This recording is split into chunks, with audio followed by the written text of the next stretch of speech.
Hi, folks. This is Peter Sabatino, producer of the Nostalgia Trap. I just wanted to come on here in the beginning, make people aware of our very first sponsor, a new tech startup called iCare. Before everyone gets all pissy about having to sit through an ad for the first time, I just wanted to let everyone know that this is something that will do some good in the world, I think. It will help people give back and maybe even solve some of those insane problems that we always talk about here on the show. Anyway, without further ado, here's our first advertisement. The world is a pretty dark place. But does it have to be? Are you sick of poverty, genocide, war, disease, the Democrats? Well, now you can finally do something about it. Introducing iCare, a revolutionary AR device that will solve all of the world's problems. Please, for the love of mankind, check out our new video sent out with this episode.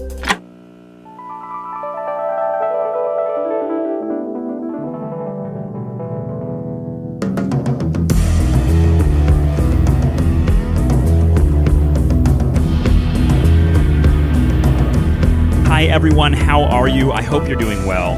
My name is David Parsons, and this is The Nostalgia Trap. I have a great episode for you today. Someone who I've been wanting to bring to you for a long time. His name is Eero Laine. He is currently a professor of theater in the Department of Theater and Dance at the University of Buffalo, which is part of the State University of New York system. And I first encountered Eero and got to know him at the CUNY Graduate Center and really became intrigued by his work in theater. He talks a lot, and his work is kind of focused on one element of his work is focused on professional wrestling, not only the history of wrestling, but how wrestling has become a kind of important lens through which we can understand wider things about American history and culture, and particularly political and social discourse.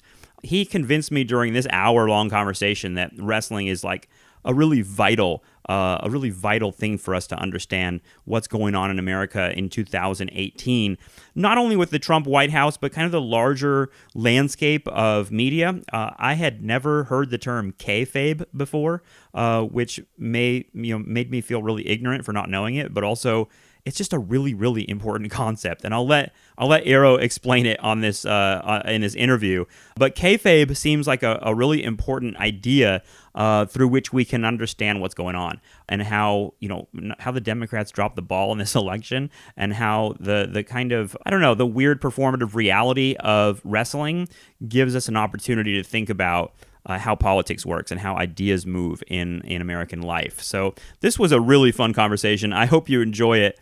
You can find more Nostalgia Trap stuff at nostalgiatrap.com. And if you have it in your heart and your mind and your wallet to donate to the show, I would really appreciate it if you become a patron of the show. You can do that at patreon.com/nostalgiatrap. Press the button, become a patron, give me like $1 a month, $5 a month, $10 a month, whatever you can afford. Any of it helps me and means a lot, and tells me that there are people that want to see the show continue and that these ideas and conversations are important. So it's a really great signal to me when people donate to the show. So please check out patreon.com/nostalgiatrap.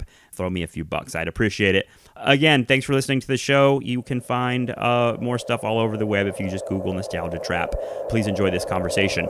This is me talking with Professor Eero Laine. You're one of those people, like many guests on the show, someone who I first encountered through the CUNY Graduate Center. So the one thing I do know about you, I know a few things, and I want to find out more, but the one thing I do know about you for sure is that you studied theater at the CUNY Graduate Center around the time that I was there. We were all there for many years. But I want to kind of go back and see hear a little bit of how you got there. Where are you from originally, Eero? I'm from Minnesota. That's right. Originally. Yeah, the Twin Cities. Like literally the Twin Cities, not the suburbs of Minnesota? Well, the Twin Cities encompass the suburbs, but it's one of those inner ring suburbs, Roseville, beautiful Roseville, which is, I guess, it's where my mom grew up. So it was the last stop on the bus when she was growing up, and now it's one of the first once you get out of the cities. So the place you're from has changed a lot over the years, I imagine.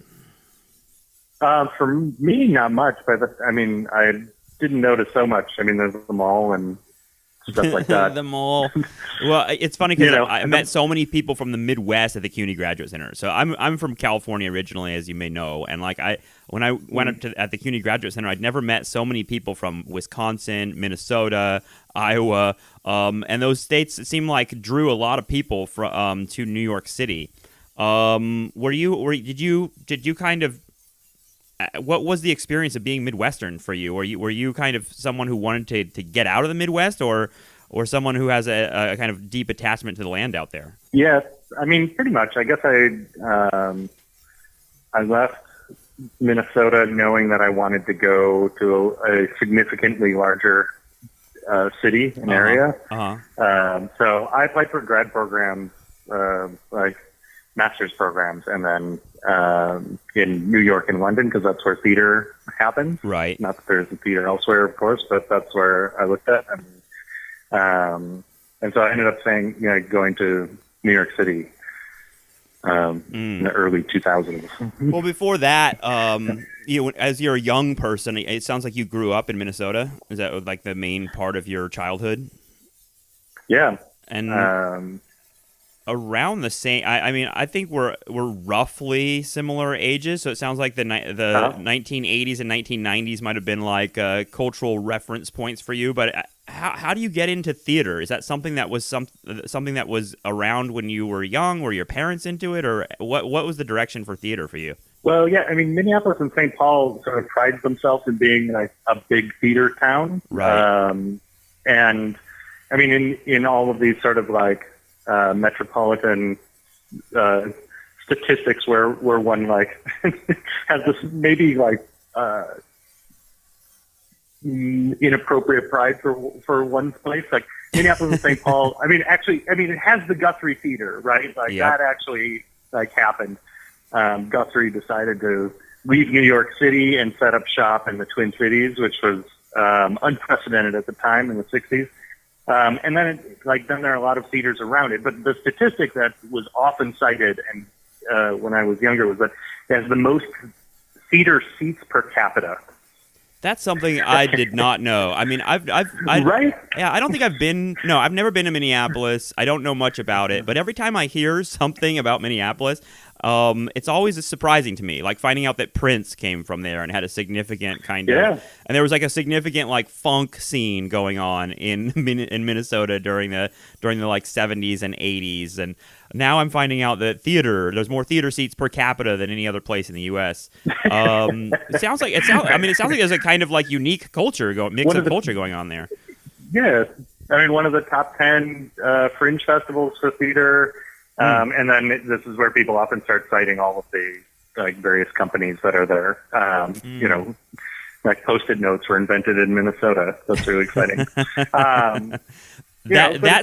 Post-it notes seems more in line with my perception, my like kind of like stereotypical perception. Oh, Post-it notes, they'd invent something like bland and corporate and useless. But that's terrible because like the more I learn about Minneapolis, the more I understand that I kind of want to go there, except it's so cold. Well, it is cold, but it also, but the summers are beautiful. Yeah. And there is so much water. And they have a really, in general, like the Twin Cities is often ranked as having one of the higher qualities of life in the country. But the summers are really amazing, but if you can make it through the winters. There was a WCCO, which is the I don't know who they're associated with, but it's like the news and talk radio station, like, but not the arch conservative ones, but the baseball game's on, and then they sort of like talk about the weather and the traffic. But it was a long time ago, and anyway, they did some sort of study because this is what everybody says. They're like, well, why do you stay in Minnesota if it's so cold and so nasty? Because it is. Like in January, like my relatives will call me or text me and to tell me that it's 30 degrees below zero. Aye. Just standing around. right? Yeah. Like no wind chill. Like that's reality. And I don't know how you get up. Like I don't know how you get up and look in the mirror and say this is normal, but it is. Anyway, they did this study and they were like, well, why do you stay here? And they're like, those perfect summer days where it's like 75 degrees and the sun is shining and there's a light breeze and like everything's green and blah, blah, blah, right? And then they looked through all the weather statistics, and they found that on average in Minnesota, there's like 4 of those days a year. So like Minnesotans are literally living for these 4 days. 4 out of 365. That's a hell of a ratio. Good Lord. Yeah. No, I mean, I heard that in New York, too. People were like, in New York, people tend to kind of mythologize and romanticize the, 70-degree days and say, it's the dark, cold days that make these days worth it and things like that, et cetera, et cetera. Yeah. Right. You have to make a bargain with yourself somehow while you're living there. Right. So in terms of theater, can we talk a little bit about high school? Because theater in high school was where, high school to me was where theater became something that I began thinking about because we had like a significant kind of, I think most high schools have a significant kind of drama program or theater program. We certainly did. And they were like, I don't know. There was a certain clique. It was a certain section of the high school population where we're like the drama freaks, right? The theater people, and they were an identifiable bunch of people. And I kind of was on the outskirts of that. I was always interested, but I never really. I think I was nervous and never really got into it. But were you into theater in high school? And was there ever a performance element for you? Yeah, actually, I was. Although we had a big choir program, and then this was actually moved into theater because I did show choir my junior and senior year. Which is, I don't know if you're familiar with show choir. It's kind of a Midwest thing. Okay, yeah, I was for some reason Christopher Guest came into my head when you said that. Okay, it's like they're. High school show choir is built around these 20-minute sets, and I don't know, you get 7, 8, 9 songs or something, and then you sing and dance, and there's costume changes and competitions, and wow, that's a YouTube rabbit hole for me. I got to see those. Yeah, check it out. So that's so that's embedded in the culture of the Midwest. It sounds like that that was something that you could do through high school. Yeah, it was through high schools. And so, it was big hair on the ladies, spandex shirts on the boys. Wow. It's pretty fantastic. They still do this? There's silver sport coats. Yeah. Yeah. Yeah, they totally do. Yeah, and YouTube has a lot of videos. I am as we speak, I'm looking at Google images of show choirs as I want to have it in my head. Oh, yeah. Right. So this is you. Yeah. I dropped out of the Boy Scouts and started doing show choir. And then I started acting in plays too. Because they did musicals and then they did regular plays as well at my high school. Did you have when you were doing that in high school? Did you? Because I was doing this in Southern California, so there was this, the quote unquote industry was a big part of the kind of overall scene of theater. People were trying to go to LA and be in TV commercials and do that. But what were you thinking when were you trying to do that stuff too? Or what was your goal? So. Did you imagine yourself becoming an actor and singer as a professional older in life? No, not at all. I didn't. I thought I wanted to be do something with media, like film and television or something. Okay. But not but I also thought much more sort of. I wanted to shoot commercials and stuff in high school. I didn't want to work in Hollywood.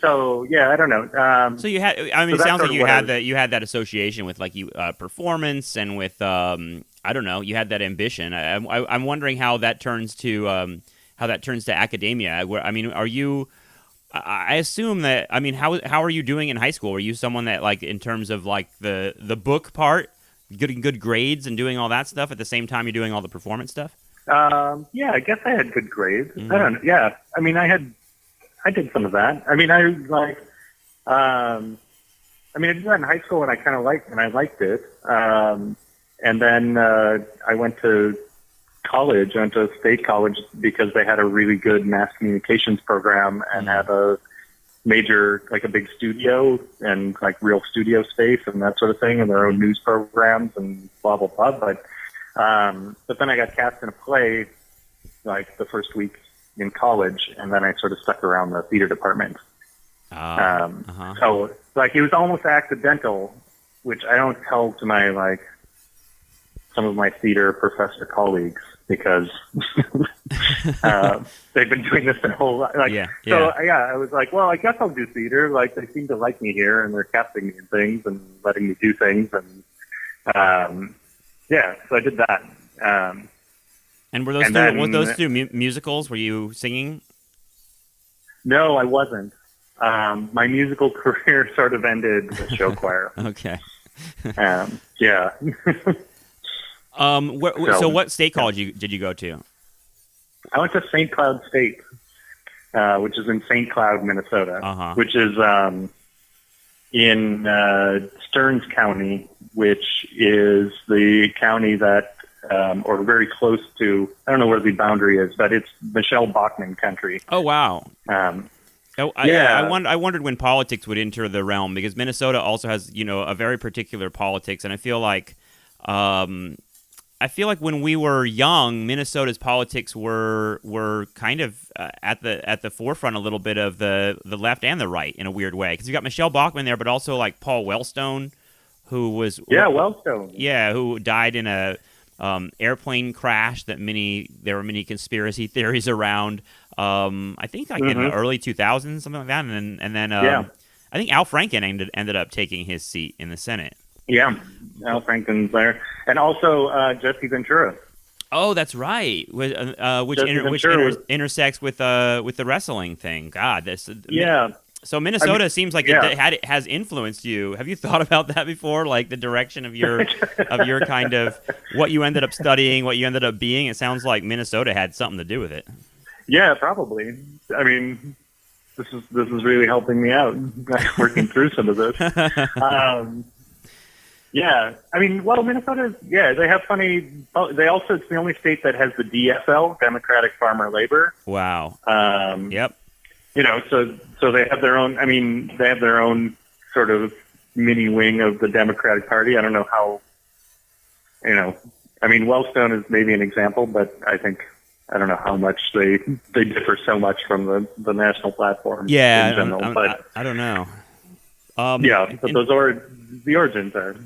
So what made you said that you like had this desire to like get out of Minnesota and like go to somewhere, I think the word you put, like somewhere bigger, and I think a lot of people like could put it that way, but I mean what did that mean specifically to you? Like what was it, were there, because I mean I know there's the Michelle Bachmann kind of thing going on there, but were there things about Minnesota that you felt like you wanted to get away from? I don't know. I mean, not really. I mean, Michelle Bachmann is a thing, and there is that like yes. There's a band in the state of Minnesota that is pretty solidly red, but it's also it doesn't neatly correlate because the Twin Cities are all maybe obviously like very blue and left leaning, but then there's also like a huge pockets in the north and the south, which are these farming communities, and then also in the north there's like old logging and mining, and so they're like really.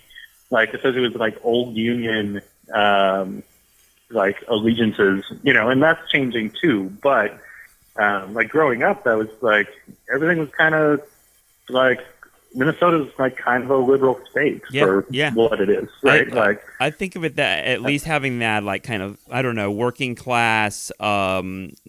The same kind of like working class, maybe slightly populist stream that's in like states like Wisconsin. I think of Minnesota as kind of within that. Yeah, I mean, and that's where somebody like Ventura gets elected, right? Right. who was like really the, one of the early closey, like independent party before they no, they're a mess. But, well, I mean, when Jesse Ventura was elected, I remember thinking, I mean, that was that like in the 90s, the late 90s that he was elected, somewhere in there? Yeah, it was. Yeah. It was definitely in the late 90s. Well, it was in 99, maybe 2000. Yeah, and I remember it like getting a lot of attention nationally because he was one of the first figures, it seems like, that was, well, I mean, he's from the wrestling world, first of all, but like he seemed like, it seemed like one of those candidates that everyone wrote off as a joke, but somehow he captured the imagination of the electorate. It seems it seems like when people write histories of like the Trump years, that Jesse Ventura will be in that book. You know what I mean? Like Jesse Ventura was a kind of like early sign that the wrestling world and the quote unquote real political world were merging. Which, of course, the real quote-unquote is really key there, right? Yes. The real political world. Right, yes. Well, because I'm glad we're bringing this up because, I mean, for people that don't know, Eero writes and studies a lot about wrestling as part of the kind of wider investigation of theater, the discipline of theater. And so, I was around the CUNY Graduate Center when all these... I felt like you and a few others were writing about wrestling. I was starting to realize that wrestling was like entering into academia. I remember thinking back then, and like this was maybe the mid 2000s or 2010 or somewhere around there. I'm thinking like, okay, this is cool. Like this is that people are going to talk about this theoretically, but I didn't really anticipate what I think all of us now know is how profound wrestling is as a framework for understanding what's going on. Did you were you that prophetic, and kind of know, or did you see something in American life that others didn't when you were kind of looking at wrestling? Well, I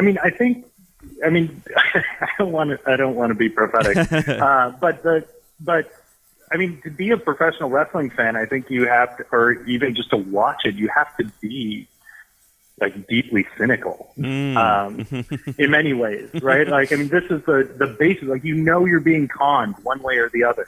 Like, they want you to just buy more crap one way or the other. And this goes deep into wrestling history, right? Like back when wrestling was like in the carnivals. Mm-hmm. And so wrestlers still refer to fans as marks, right? Like there's still this idea that like if you like have a genuine reaction to the wrestling event, like it's called marking out. Like you turn into a mark, like a mark to be right, like to be conned. It's like a con, right? So, like, if you mark out because you see something that's really cool and you have a genuine reaction as a fan, like the way it's set up, then is like the wrestlers and the promoters just got one over on you, right? Like, you're in the palm of their hand now, and like, it's really, what's funny about it is that when you're talking, it really, it's like, it almost like predates people talking about things like postmodernism. The kind of like, this kind of like, I don't know, there's like a meta level of what's going on.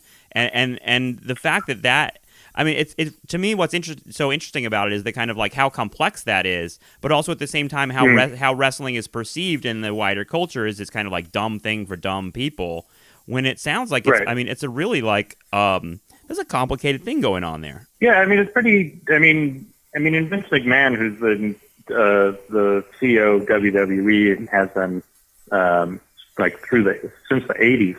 I mean, he's pretty smart when it comes to reading what's happening. So, I mean, it was like '89 when he went to New Jersey legislature and said, "Well, no, this isn't real sport." So. Sports entertainment, so we're not going to pay any more gaming fees, and we're going to save all that money, right? Pretty sharp, right? Yeah. So the idea that there's something to protect really isn't. I mean, he didn't care. He was happy to just like bury the business in that way. But it's also, I mean, wrestling listens to what's happening in the world, and that's how they make money, by being relevant, shocking, etc. But I mean, the basic idea of watching wrestling, where like something is happening behind the scenes, but you can't know. I mean, to me, this is like the basis of any sort of political critique, right? Like, right. Like we have to be able to acknowledge this. Well, I mean, watching when Trump was elected, I feel like a lot of people like discovered that clip of Trump and McMahon wrestling several years ago, and it just seems like, I don't know. For me, that was a really it was weird to watch that, because it felt like, well, if Trump is savvy enough to be doing this, and he kind of understands the parameters of, everything we're talking about here, that like, the level of performance and the kind of like fact that the audience kind of there's kind of some weird psychological bargain going on with the audience, Right? Yeah, there's like this winking, knowing, like... Yeah, so like, I'm like, if he was smart enough to do that and understand what wrestling was, then that kind of indicates that maybe he knew what he was doing with politics. I don't know if that's true. I mean, I don't like to ascribe any kind of intelligence to the guy, but the wrestling thing seems important. It seems like he tapped into. I feel like maybe the right way of reading that is seeing that Trump, he saw the wrestling crowds and knew that those were people that he could move politically. Yeah, I mean, you're getting into something that I'm actually working on right now, because we're some of my I work with two co-authors and co-editors, and we've edited both professional wrestling and performance, and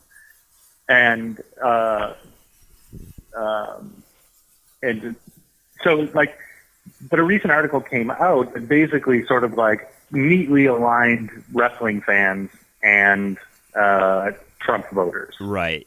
You're right, and this is by Sharon Major, who has one of the like earliest books on this. So Broderick Chow and Claire Warden and I are in the midst of putting this response together, because like, actually, if WWE keeps all these statistics, because they're a publicly traded corporation, so they have statistics on demographics, so they can sell more stuff because they want corporate sponsors to come.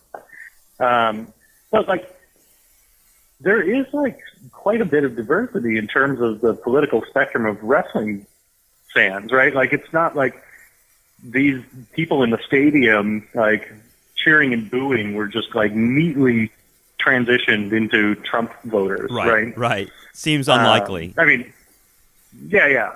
Right? I mean, is there some overlap? Yeah, of course. Like, does wrestling have a long history of like racism, sexism, xenophobia? Yeah, it does, right? But also, what's been interesting about WWE becoming a publicly traded company with global ambitions is they've actually had to set some of that aside in various ways in order to sell more tickets and sell more pay-per-views. In ways that they didn't have to when, I think, maybe 20, 30 years ago, their fan base maybe aligned a little more closely with some of the Trump voters today. Right. I always thought of it as kind of, you can't like really. I'm not sure you can draw. I think you're right. Obviously, that you can't like really draw like big political kind of conclusions about the people that watch wrestling. Can you draw any about class though? Is it like a working class thing? Or is that wrong? A wrong perception too? Yeah, it is actually, because I mean, even you can look at the ticket prices for these pay-per-views. Yeah, it's not cheap, and they're more expensive than like Super Bowl tickets in some cases. Right, like other major events. So I mean, that's not to say that like, somebody might buy a ticket that proportionally is worth more or less or whatever. But right. I mean, it's like they have some well-heeled fans. So what? I mean, so what can you say about the wrestling fans? I mean, who are the people that watch this? I mean, obviously it's an incredibly popular kind of phenomenon, and I mean, I have not watched wrestling regularly for a long time. I watched it a lot in the probably 80s and 90s when it was a big feature of pop culture back then. And I guess people associate it with like kind of like trash culture, if that makes sense, like Jerry Springer and like that kind of element of American culture, which I think you're right. There's not really you can't. Everybody likes that stuff, right? There's like a wide spectrum of people that like that stuff. Right. Yeah. I mean, and that's especially in the 1990s. I mean, that was the model. It was like a tabloid model. We're going to do something shocking. We're going to get, maybe even like get the attention of like some parents groups, because any attention is good attention, right? Which is, I mean, so talking about the logic of wrestling and the logic of like Trump's campaign, they pretty neatly align, right? I think so. I mean, but what's sort of scary about that is like, if you carry that to its conclusion, then like every time you get a little angry at Trump, like you're just another mark. Right. Like flying right into his hands, or like, right.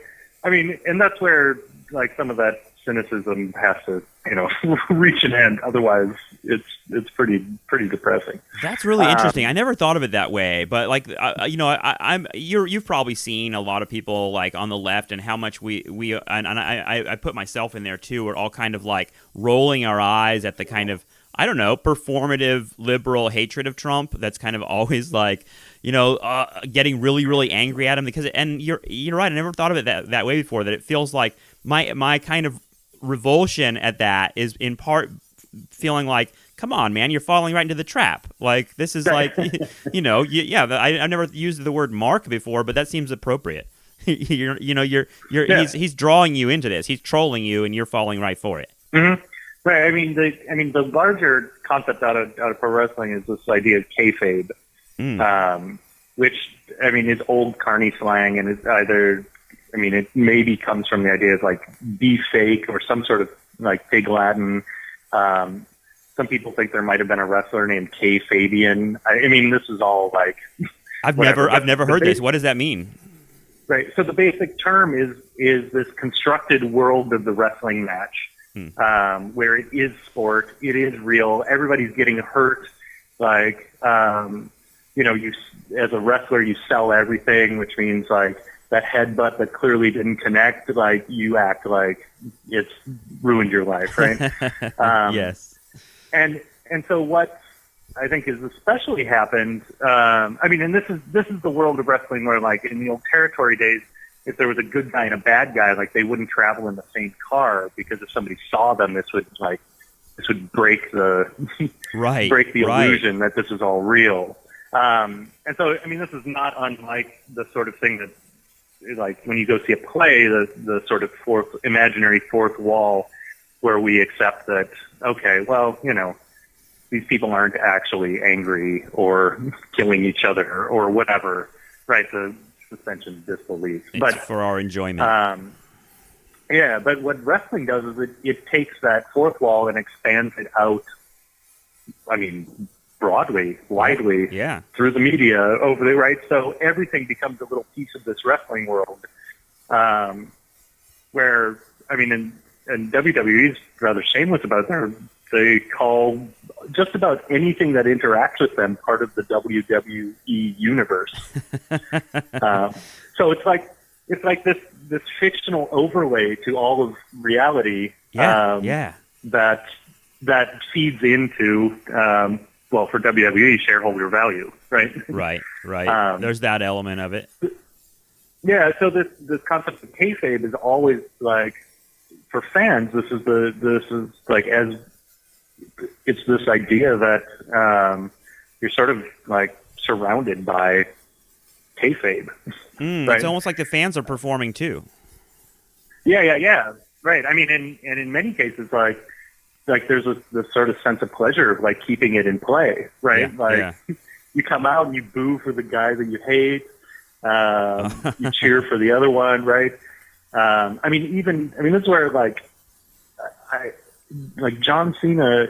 I mean, I don't know. You haven't watched wrestling in a while. Do you know John Cena? I know him, and I mean, he's a big hero on Reddit. So whenever I dip in my toe into the sewer of Reddit, I see that guy all over the place. Yeah, that guy is a beloved figure. Well, yes and no. Yeah. Because there's like half the audience loves him and half the audience hates him. Okay. See, I didn't know that.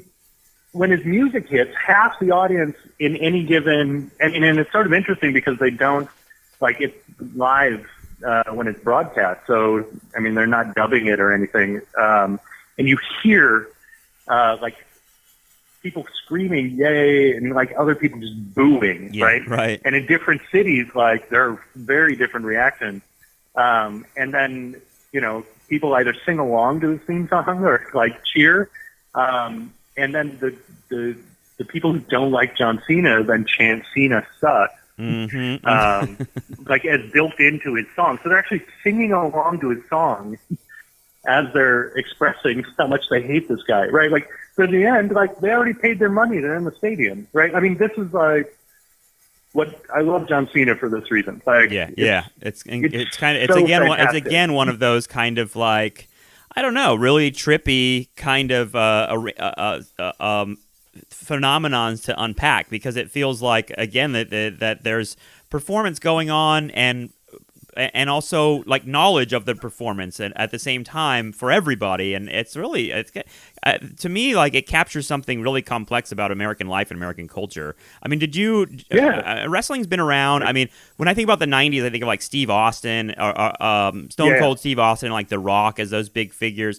I mean, it was always really popular. I feel like wrestling in my whole life has been popular. And I remember Gorgeous Ladies of Wrestling, Glow, which is like, you know, there's a lot of stuff on Netflix. I think there's a Netflix series and a documentary. I watched the documentary. I haven't watched the series.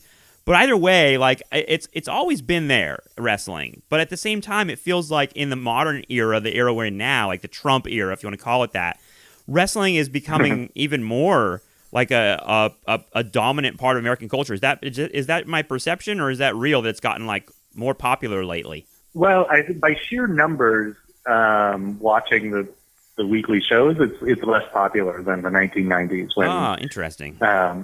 When there were millions and millions and millions of people tuning in every week. Okay. But I think in terms of reach, it's more popular. WWE is making more money. They're actively expanding into India and China. They're shoring up their business in the UK. They've realized that there's, like, a huge market of untapped market for people who want to watch women's wrestling. Like they just had the first all women's Royal Rumble last, right? Like, I mean, this is like a notable thing for wrestling fans in the sense that, like, they're actually acknowledging, number one, that there are fans of women's wrestling out there in the world. Right. You know, I mean, and similarly, in many other places, right? So the U.S., I mean, they had expanded, and every once in a while I see a news story about them, like, reopening their Mexico City office. Yeah. Because they've been trying to expand there because that's the closest and the easiest for them, it seems, and it's easy for them to sort of buy up talent there as well. And isn't wrestling really popular in Mexico, right? Like, Mexican wrestling, I feel like, is a country that similarly embraces this. They have their own style of it that's, you know, different than WWE, but it feels like they've got a ready-made kind of audience down there. Yeah, well, and also then it's like, I mean, like, Lucha Libre is, I mean, it's also, like, very local in many ways. Yeah, right. I mean, there are, of course, like, national superstars and that sort of thing, but it is like embedded in in ways that it used to be in the U.S., but WWE has slowly purchased everybody. What do you do with that? Like, what do you do with the kind of, like, the larger politics of the WWE? Because it feels like they're like the big evil corporation that kind of dominates everything when it comes to wrestling. When there's all these other, I mean, I know that there's kind of independent wrestling around and there's other leagues and things like that, but it feels like the influence of the WWE is just, they're like the Walmart of wrestling. Do you think of that as, like, I mean, I assume you're, like, critical of that as, like, kind of their influence, and also, you know, they're just like a giant capitalist corporation. So how do you unpack that stuff? I mean, like, well, in the fact that they are publicly, like, you can go buy WWE stock, right? And it's interesting. I mean, this discourse has been around for a little while, basically since they issued public stock in the late 90s. But it's interesting because as a performance company, I mean, they're arguably, I think, the largest theater, publicly traded and only publicly traded theater company in the world. And that only works, of course, if you exclude Disney and DreamWorks, which like are now really, they're sort of like letting others kind of run their theatrical business. And really, they make most of their money in other places. Like the theatrical wing of things is just it's an add-on in many ways. But WWE, the theatrical event, is at the center of of the business model. They don't do live events in stadiums in front of a live audience. Like they don't have anything to distribute elsewhere. That's kind of crazy. Like this is America's this is America's theater company. It makes total sense. And people talk about like, oh, theater is dead and all that thing. Like, no, it's right in front of your eyes. It's the WWE. It's alive. Yeah, like, it's alive in the WWE. And the logic that sort of governs WWE is also now the logic of, you know, our government and our political reality. Yeah, political reality, right? Yeah, it's kind of. I mean, that's why I wanted to talk to you, dude, because I feel like the wrestling thing is so you're on to something that is, you and the other scholars that are working on this are onto something that people are going to need, because I don't think a lot of people are making this conclusion but at the same time it's weird because you think about like I think about this kind of like thing has been creeping up in our whole lives, you know, with you know, like Oliver Stone made Natural Born Killers in like 1992 or something like that, and that, you know, that movie was all about just like, oh, you know, the walls between entertainment and crime and everything else and politics are falling, and it's all becoming entertainment. And then O.J. Simpson, you know, Monica Lewinsky and the Clinton scandal, you know, things got a kind of like bizarre, trashy, performative element to them, and that's been going on for a while. But you know, wrestling, you know, thinking about wrestling helps me understand like how it all ties together and how it's always there's been a American desire to see that kind of lurid stuff forever, and now we're seeing it, and now we're seeing it more in the quote unquote again real world. Yeah, I mean, to me, I look back to that public offering of stock in many ways, because as a theater company, everything is also then relies entirely on the work of the laborers, the performers who are doing this, right? Yeah. I mean, so if you buy WWE stock, you're like buying, like, there's a very neat trade into like the labor of their workers, which is always there, right? But, you know, I mean, you have like Forbes is like putting out like charts of like who's champion and when's a good time to buy the stock based on these guys, right? Yeah. I mean, God, and it's got a weird resonance with slave trading.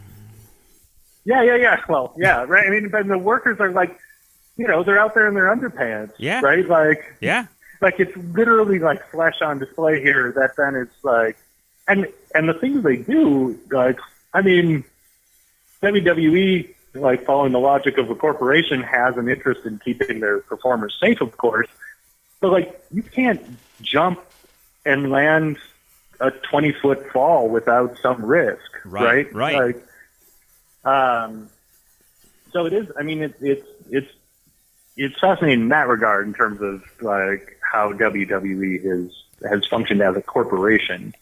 Have there been like big criticism of that stuff? I mean, I feel like there was a wrestler that there have been wrestlers that have been killed and have been you know, it was his name was Owen something, right? The guy that fell. He fell. And then I'm thinking about like Chris Benoit, the guy that I think that they attributed to maybe like injuries that he may have sustained in wrestling that led to him, you know, murdering his family and killing himself. A really, really gruesome case that I think people kind of made implications about like the same thing that happens in the NFL with like the CTE stuff. Yeah. Is that stuff that's been in the discourse about wrestling? Yeah. I mean, that is, I mean, there's somebody who was doing it. It was like I don't know, is about.com still around? I'm not sure. You know that site? It's right next to Ask Jeeves. Yeah, close, right? But for a while, there was a web page that was publishing the dead wrestler list. Wow. Because, I mean, they do tend to die early. Well, it's a brutal sport in a weird way. Like, you have the WW, right? I mean, and if you ask some promoters and others about this, like, this, you know, I mean, there was certainly an era well before WWE's corporate era where they do have regular drug testing and they do have all of these sorts of, like, wellness programs and this sort of, like, stuff. Where it was like widely unregulated because it wasn't a sport and it wasn't the film business or TV, and they didn't have a union, which WWE actually Jesse Ventura tried to start a union in the 80s, but was unsuccessful. Wow, right? I didn't know that. That's kind of amazing. Jesse Ventura tried to start a union in what would have been the WWF at the time? Yeah, it would have been the WWF. Yeah. Wow, that's a like kind of incredible part of his history, actually, to think about that. Because I mean, it sounds like he's like the Ronald Reagan of the, you know, because Ronald Reagan did the same thing. You know, he became associated with the actors union, and that was his entry into politics. Crazy. Right. I mean, for the most part, I mean, in many ways, I see like wrestling and wrestling work as actually rather indicative of like work over the past few decades, in the way that many of the, I mean, almost, well, I don't know if anybody is a full-time employee in the sense that everybody's an independent contractor. Many of the wrestlers in all of the various promotions pay for their own travel, which means they also get their own health insurance in many cases, right? So it's like this sort of like contingent labor. I mean, and you can look and, I mean, the guys are at the top of the program, and the women as well. Like they get paid pretty well, right? Like the big stars. Yeah, right. But it's also nothing close to what somebody on a similar sitcom might get paid. Right. Or a primetime television show might get paid, like a per episode thing. And they also don't make any residuals like somebody in one of the actor unions might or would. Wow. So like they get yeah, that's an intense sacrifice then, because it sounds like, I mean, you can watch wrestling anime, you know, there's that element of like, okay, these are basically, I'm watching a choreographed stunt show, you know. And so they're trained not to hurt themselves, but I mean, it cannot be comfortable to be thrown through tables over and over, you know, from 12 feet in the air. Those it seems like that it takes an enormous toll on those people's bodies. Yeah, I mean, it does. And they work, like most of them, I mean, at least in the bigger promotions, I mean, the number that is often cited is they work like 300 days a year. So, I mean, that's a lot. I mean, there's like, I'm not gonna know his name, but anyway, there are interviews with wrestlers like going back to like the 60s and 70s where they're like, "What's the most important skill?" And it's like being tough. Yeah. Like talking about like taking a few weeks off and then like just losing all the skin off their knees when they land on the mat because their calluses are gone, right? Like, so I mean, but that's the old thing about wrestling is that it's like it's not fake, it's predetermined. Right. And WWE sort of gotten moved away from, but it wasn't too long ago where like you would see blood on air, and that would be real blood, right? Right. Like you're literally watching the workers bleed out in front of you, right?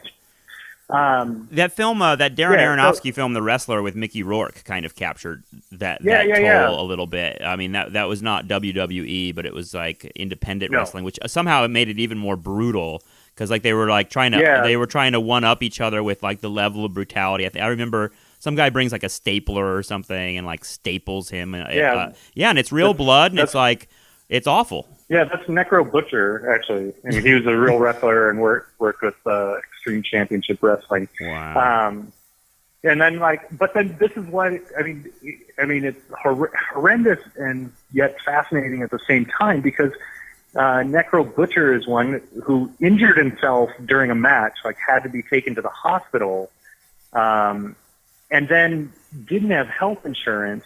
And so then they start a Kickstarter campaign for him, right? Jeez. Like pay for Necro Butcher's medical bills, right? Like, because we don't have a system that has It all sounds like medicine for people, very American right? to Like, me. Yeah. Yeah, like spectacularly so, right? Sacrifice yourself for yeah. your labor, injure yourself, at work, and then have to start a social media campaign to collect money because your employer isn't going to pay for your for the medical bills that for injuries you've incurred while making them money. Right. You should also be entrepreneurial about your health. Jeez. Right. Like. Yeah.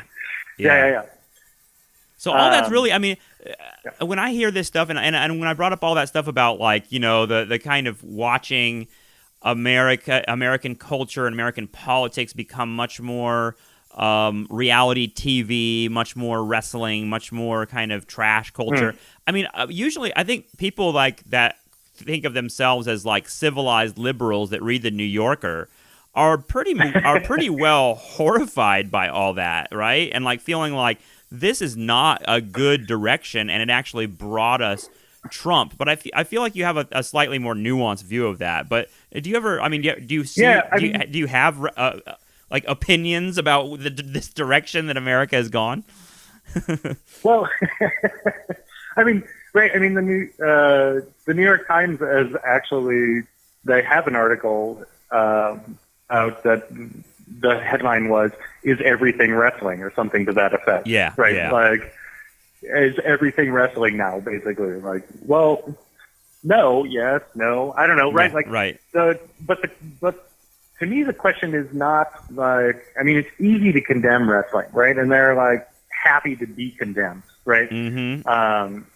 I mean, Jackson's written about this as well, right? Like, this is the biggest con that's been pulled on anybody to like think that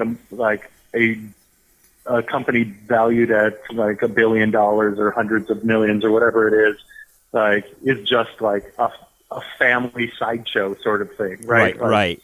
I mean, which of course they're not, but like they're happy to take it and be like, well, yeah, we're just the dummies, right? Like pro wrestling. That position works for them. Yeah. Yeah, of course, right? Like the sort of, well, of course, like the highbrow snobs don't like it, right? But I mean, to me, the question is, and again, this is something I'm working through a little bit with some other people. Is like what to do with this way of watching wrestling. Like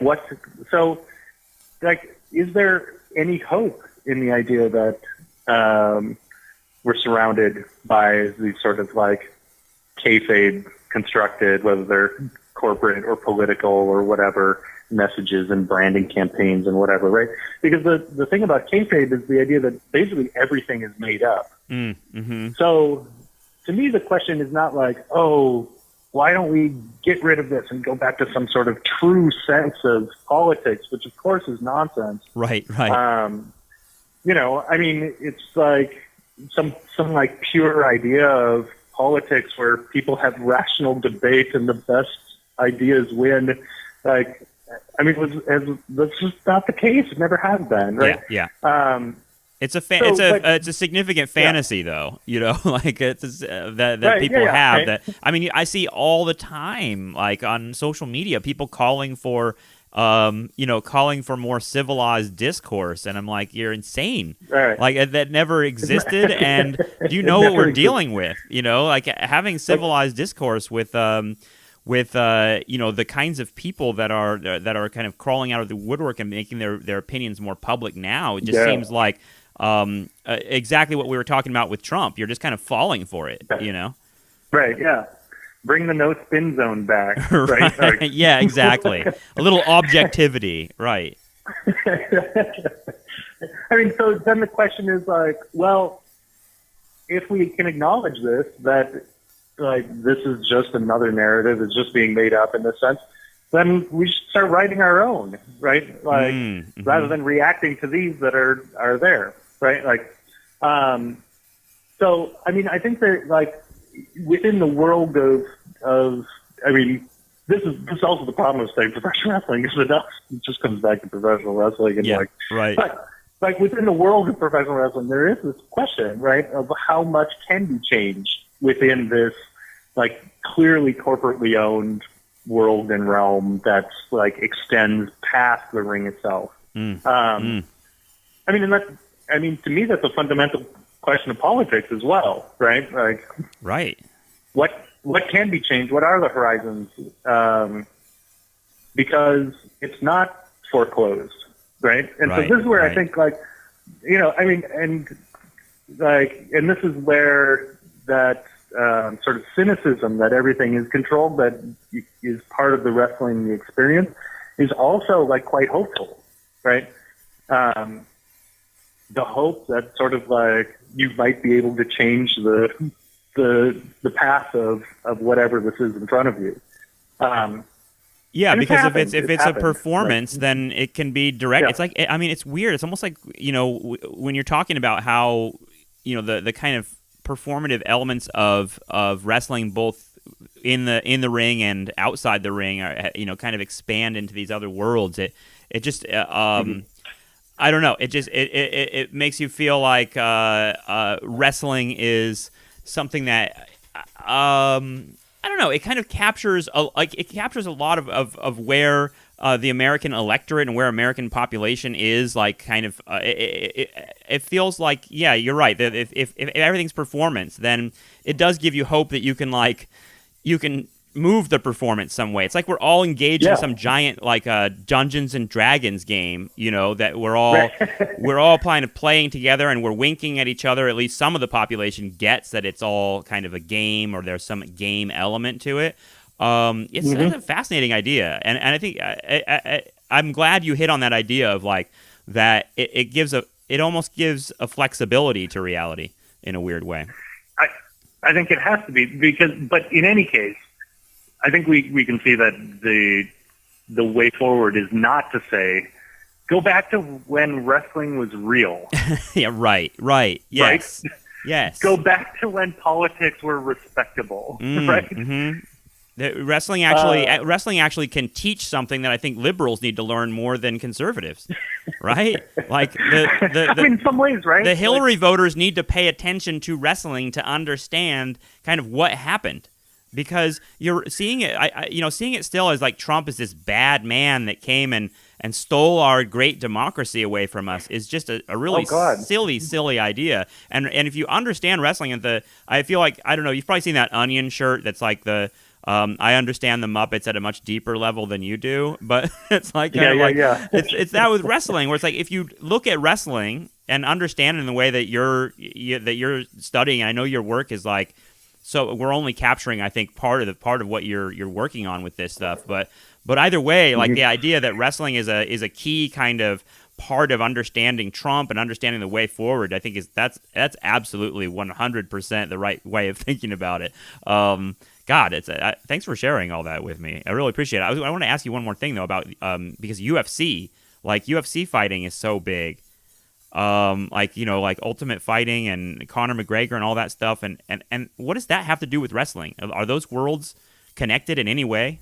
I mean, not really. There's occasionally some overlap. Yeah. Ronda Rousey, who's a former women's UFC champion, is now making her way to the WWE.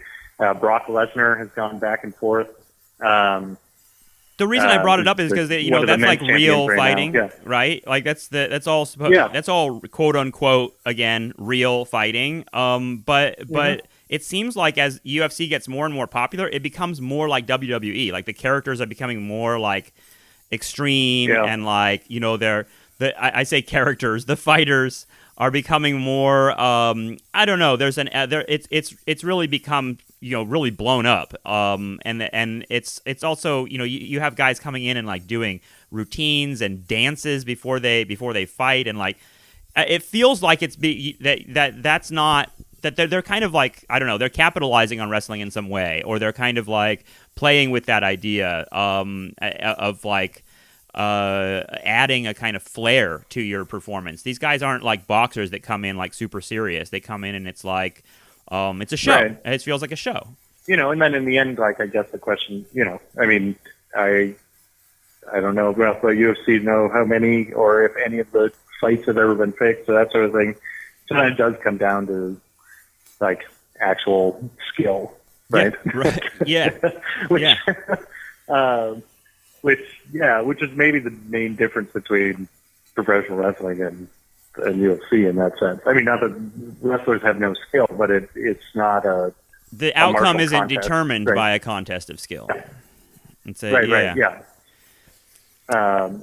So, yeah, I mean, it's something that sports has understood for a long time in general. I mean, and that's what WWE and wrestling in general is, what makes it so attractive, I think, especially in the U.S., is that, people want to see a rivalry resolved.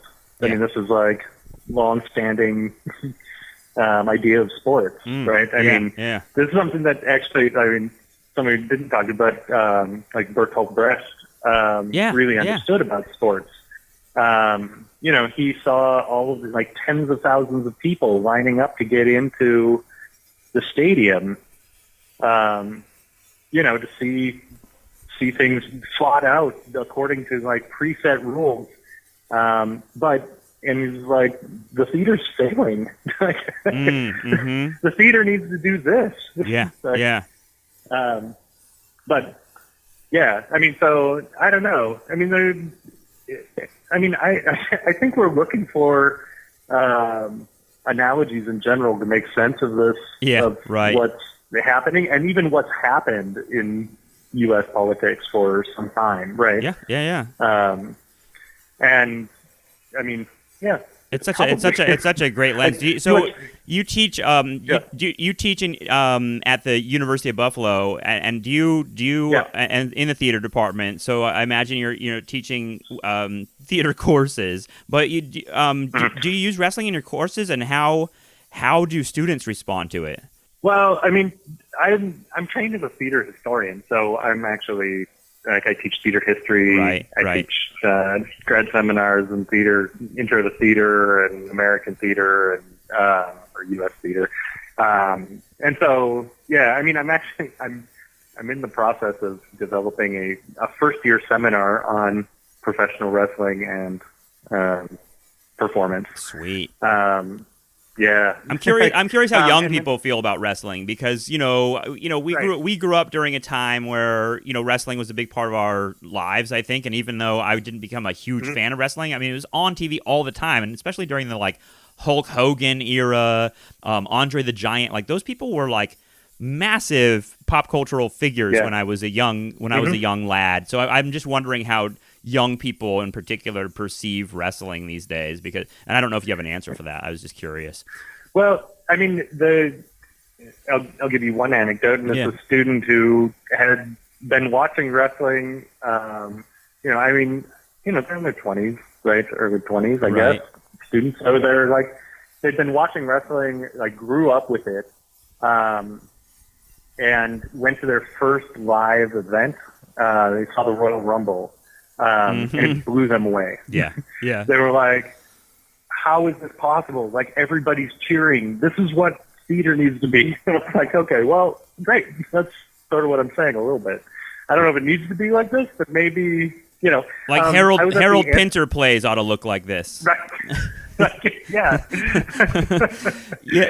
Yeah. I mean, and I think, and that's why I think the New Yorker people that those highbrow snobs that I know stereotyping, but that kind of wing of American life, that's part of why they're repulsed by wrestling, is a feeling like, well, it should be a Pinter play, it should be, that should if we had a good country, that's where everyone would want to go on Saturday night. It's like wanting something that it's wanting the world to be what it's not, if that makes sense. Yeah, exactly, right. Yeah. And I was at the big anthropology conference this past fall and talking about pro wrestling. And and there are real questions about the form of it versus its content. And I asked this group of anthropologists, like, can we imagine a radical leftist feminist version of professional wrestling?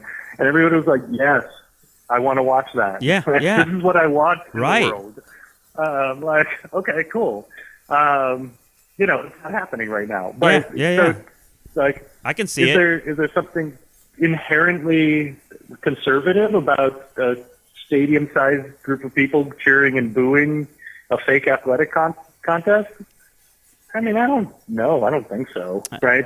Well, I mean, Is I there think that something it has uncomfortable resonance with fascism. I think a lot, and that's why people freak out about that. Because I'm thinking about like, Trump's campaign of like going to big stadiums basically, and getting the whole crowd like chanting "Build the wall, build the wall," and like feeling like that was kind of the template of pro wrestling in some way, and he was like kind of capitalizing on it, but I think what you're saying is that it doesn't have to be that politics. It could actually be a template that you could move and that you could use for to achieve radical feminism and express that, which I think you're right. Yeah. But the same people who are, I mean, I don't know, whatever. The same people, maybe not the same people. But, like, one could say Trump stole that chant from Obama. It has the same, yes, we can, build the wall, Yeah, right? Like, right. right. I mean, so it's not like that's sort of like, I mean, look at every party convention, right? Yeah, of course. Yeah. I mean, my God. Yeah, the people are going crazy. It's part. I mean, it's part of the whole. It's part of American politics in a lot of ways. I'm actually surprised that American politics isn't more like even more like wrestling, and I think maybe we'll get that in our lives. But like, because I always look at like used to watch like. If you see clips of the British House of Commons and like everyone's screaming at each other and like really like literally insulting each other with all sorts of like. Like they're cursing at each other and throwing paper at each other, and I always wondered like why Americans politics when you watch C-SPAN of like Congress, it's so much more Victorian, like it's more like everyone is acting like we're civilized here, and it feels like that that doesn't really, it's not a good reflection of what America is really like. Like who wants to go sit in Congress and debate that way? We ought to be screaming at each other, and it seems like that's moved. The screaming at each other moves on to like cable news. And we watch like the No Spin Zone or something of that. But it's really interesting. Like there have been fights in Congress and. Yeah, every once in a while. Like, I mean, for instance, like when someone yelled, "You lie" at Obama. Century, like fist fights in the 19th century, no? That's right. Like, it used to be that way. That's the realness we need to get back to. Yeah. I don't know if you've ever saw. I don't know why I keep bringing Oliver Stone up because I'm not a huge fan. But like there's the movie Nixon with Anthony Hopkins. It kind of like there's this moment. I know it's like a totally made up moment. It never really happened, but I thought it was I thought it was cute. I thought it was a cute little like kind of summation of a little bit of what we're talking about here. Is in the movie Nixon's character like he's walks through the White House late at night, losing his mind, and like he kind of stares a lot at this picture of John F. Kennedy. And one of the things he says to the portrait of John F. Kennedy as he's talking, kind of drunk in the middle of the night. He says, they, as in Americans, said they look at you and they see what they want to be, and they look at me and they see what they are. And it feels like a little bit of that with like Obama and Trump, or even like kind of quote unquote civilized society and wrestling. That wrestling indicates something about American life that elites, in particular like liberal elites, are missing. Yeah, right. Really, it's really incredible stuff. Thank you so much for joining me. I appreciate you talking about wrestling with me. I've always wondered, like, more of what you're doing, and it feels like you're kind of tapping into the good stuff, man. This is like this explains puts together culture and politics for me, and I think for a lot of people. I really appreciate you explaining all that stuff to me. Thank you. That's really kind. Yeah, I appreciate it. So, Eero Laine, I will talk to you soon, but thanks so much for joining me. Thank you. Okay, I want to thank my guest, Eero Laine. I had a really great time talking to him about wrestling. I hope you enjoyed that, and I hope it was, as, illuminating to you as it was to me about the way things are working right now. I think wrestling is so vital a place for us to be looking when trying to understand what's going on. I'm thankful that there are people like Eero that are thinking deeply about these subjects because someone has to. We're in a weird time, and wrestling kind of gives us a great opportunity to think about the weirdness and how we might use that weirdness to our advantage instead of feeling helpless and feeling like that we're just spectators instead of active performers in the story of history. That sounds really crazy, but at the same time, it makes sense to me. And I really just wanted to thank Eero Laine for kind of explaining all that and packaging it all for us. So again, you can find more Nostalgia Trap stuff at nostalgiatrap.com and donate to the show at patreon.com/nostalgiatrap. I'd really appreciate a few dollars thrown my way. Oh, and one more thing I wanted to make you aware, if you're not already following the Facebook page of the Nostalgia Trap, you should follow it because I will be uploading a number of videos that I think will be of interest very soon, including a video from my friend Braden Travis, who's working on a startup right now. I'm not usually a startup guy, but the system he's created called iCare is something that I think people who listen to the Nostalgia Trap, particularly the Nostalgia Trap AM/FM episodes, might want to check out. So follow the Nostalgia Trap Facebook page. Be on the lookout for some new videos on the way soon. All right, that's it for this week. See you soon. Thank you. Take care. Bye-bye.